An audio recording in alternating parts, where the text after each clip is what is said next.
50 करोड़ पौधे रोपने का लक्ष्य लेकर निकली नर्मदा पर्यावरण संरक्षण परिक्रमा यात्रा गुरुवार को बड़वाह पहुंची। मां नर्मदा के तटीय क्षेत्रों में 50 करोड़ पौधों के रोपण का लक्ष्य लेकर निकली नर्मदा पर्यावरण संरक्षण परिक्रमा गुरुवार को बड़वाह पहुंची।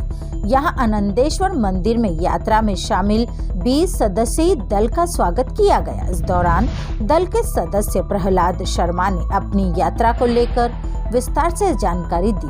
साथ ही स्थानीय लोगों से अपील करते हुए कहा कि केवल तस्वीरों में मां नर्मदा का पूजन करने के बजाय उसके संरक्षण में सहभागिता करें। नर्मदा तट पर अपने परिवारजन प्रेमी जन के नाम से एक पौधा अवश्य रोपे। नर्मदा में निर्माल्य पूजन सामग्री और अन्य अपशिष्ट ना डालें।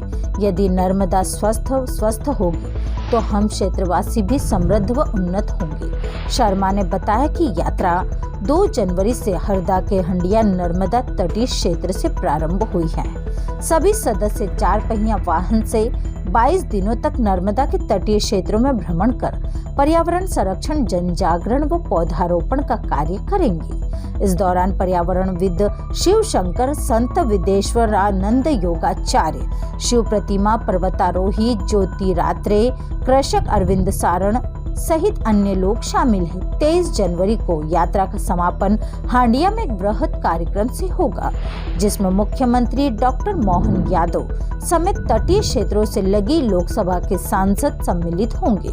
पीएम नरेंद्र मोदी के भी इस कार्यक्रम में वर्चुअल रूप से उपस्थित होने की संभावना है। पर्यावरण संरक्षण यात्रा लेकर के हरदा नर्मदा तट से निकले हुए हैं। 2 तारीख से प्रारंभ हुई ये यात्रा 23 जनवरी को समाप्त होगी। इस यात्रा में नर्मदा के तटवर्ती सभी क्षेत्रों में हमने 50 लाख हेक्टेयर भूमि के ऊपर 50 करोड़ से अधिक पौधरोपण का लक्ष्य लिया है, जिससे नर्मदा एवं उसकी सहायक नदियाँ सदा नीरा बनी रहे।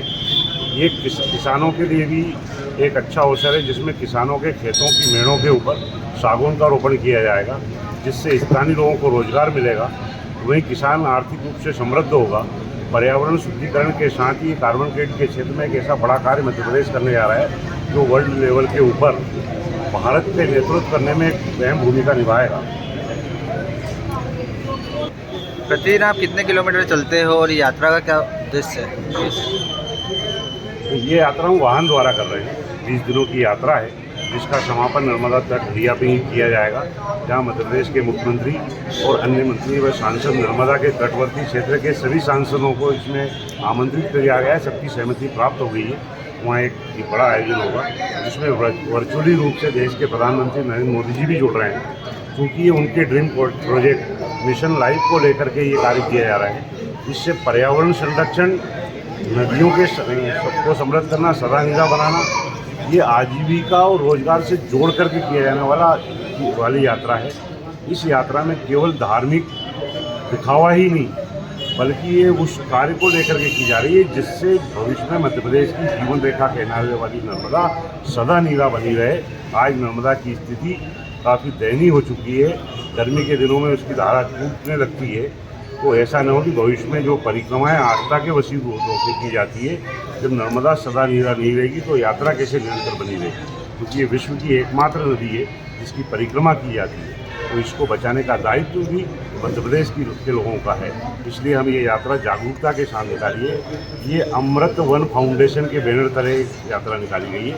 इसमें हरदा के 83 वर्षीय गौरीशंकर जी मुखाती है, जो पर्यावरण के क्षेत्र में पिछले 30 वर्षों से काम कर रहे हैं। ये उनकी एक परिकल्पना है कि नर्मदा के तटवर्ती क्षेत्र में हम अधिक से अधिक पौधरोपण करें, जिससे किसान आर्थिक रूप से समृद्ध हो, स्थानीय लोगों को रोजगार मिले और नर्मदा एवं उसकी सहायक 41 नदियाँ सदा नीरा बनी रहे। आपकी टीम में कितने सदस्य हैं? हम 20 सदस्यीय टीम है। इसमें विभिन्न क्षेत्र में कार्य करने वाले किसान से लेकर के वनांचल में कार्य करने वाले आदिवासी भाई तक शामिल है। क्या नाम है? ये यात्रा हंडिया से प्रारंभ हुई है, लेकिन पहल जो वृक्षारोपण वाली है, ये 30 साल पहले से गौरीशंकर जी मुखाती के द्वारा खंडवा जिले की रूपारेण नदी से प्रारंभ किया गया था। वहाँ उन्होंने 75 किसानों को प्रेरित करते हुए 400 एकड़ में सागौन के वृक्ष लगाए हैं, और वो सारे किसान आज या तो 25 लाख, 30 लाख, 40 लाख के वृक्ष प्रति उसमें कटवाते रहे, और आज भी वहाँ करोड़ों रुपए का सागौन खड़ा हुआ है। तब मुखाती जी ने सोचा कि जो भारत आज से 30 साल पहले तक सागौन का निर्यात तक हुआ करता था। आज वर्तमान में भारत विश्व के 10 सबसे बड़े सागौन आयातक देशों में शामिल हो चुका है। तो क्यों न हम आत्मनिर्भरता के तहत सागौन का अधिक से अधिक रोपण करें और वो निजी भूमि पे करें। ये जो मॉडल है, जिस मॉडल को लेकर के हम पहुँचे नर्मदा के तट पे, ये हाल ही में 1 महीने पहले 29वां अंतर्राष्ट्रीय सम्मेलन अजरबैजान की राजधानी बाकू में हुआ था और वहाँ हमारे इस मॉडल को कई देशों ने सराहा है। और इसके कारण हमारे पास में साउथ कोरिया, अमेरिका और जापान के साथ ही जो है सिंगापुर की कुछ कंपनियां हैं जो कार्बन क्रेडिट के तहत मध्य प्रदेश की धरती पे नर्मदा के तटवर्ती इस किनारों पे जो हम ये प्रोजेक्ट कर रहे हैं, इसमें वो सहभागी होना चाहती है। तो हम चाहते हैं कि जो लोग कार्बन उत्सर्जन के लिए दोषी हैं वो वहाँ कार्बन उत्सर्जित कर रहे हैं, हम यहाँ पेड़ लगाएं, पैसे वो लगाएं और पेड़ हम लगाएं, ताकि हमारे क्षेत्र का किसान, हमारे क्षेत्र के मजदूरों को रोजगार मिले, किसान समृद्ध हो और हमारे यहाँ का लोकल वार्मिंग कम होगा तो अंतर्राष्ट्रीय ग्लोबल वार्मिंग अपने आप को मिलेगा। क्या नाम? हम जनता से यही चाहते हैं कि नर्मदा जी को अपनी माँ मानते हैं तो हमारे घर में पूजा पाठ या अन्य धार्मिक आयोजनों में जो सामग्री का उपयोग करते हैं उसको ले जाके नर्मदा जी में न डालें। नर्मदा को माँ माना है तो घर में केवल तस्वीर की पूजा करने से काम नहीं चलेगा। जो साक्षात नर्मदा है उसमें जाकर के आप ये सारा कूड़ा कचरा पूजन सामग्री डालते हैं, उसको रोक दिए। नर्मदा के तटों को सुरक्षित रखें। वहाँ जो है पर्यावरण को दृष्टिगत रखते हुए अपने परिवार के किसी भी प्रेमीजन के नाम पे नर्मदा के तट पर जाकर के चाहे एक पेड़ लगाएं, लेकिन अवश्य लगाएं। नर्मदा स्वस्थ रहेगी, स्वच्छ रहेगी तो हम स्वस्थ रहेंगे। क्या नाम है आपका? मैं प्रहलाद शर्मा, संपादक हूँ अखबार का। वर्षों से पत्रकारिता करता रहा हूँ। बड़वाह से विशाल कुमरावत की रिपोर्ट।